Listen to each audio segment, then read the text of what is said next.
ఇదేమన్నా మీ ప్రభుత్వమా?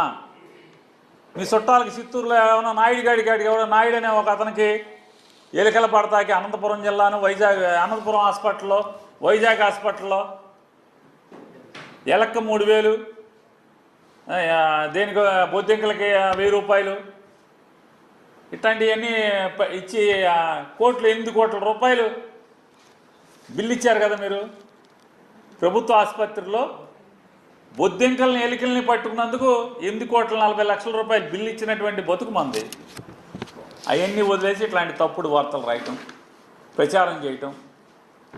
నిజంగా మీకు లోకేష్ నాయుడు గారిని కూడా నేను ప్రశ్నిస్తున్నాను, ఛాలెంజ్ చేస్తున్నాను.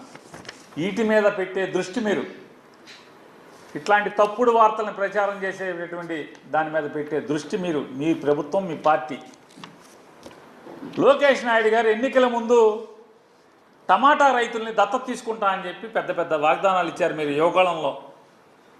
టమాటా రైతుల్ని దత్తత తీసుకుంటానని చెప్పని రాయలసీమలో ఇవాళ టమాటా రైతులు అలోలక్షణ అని ఏడుస్తున్నారు.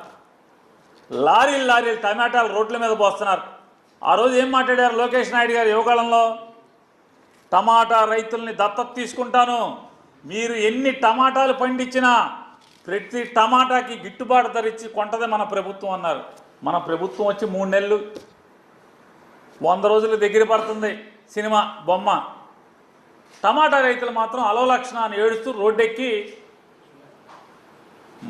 రైతు బజారులో, మార్కెట్ యార్డుల్లో ధర్నాలు చేస్తున్నారు. రోడ్ల మీద లారీలు టమాటాలు గిట్టుబాటు ధర లేదని చెప్పని పారబోస్తున్నారు. వాటి మీద దృష్టి పెట్టండి. జనాలకు హామీ ఇచ్చారు, దాని మీద దృష్టి పెట్టండి.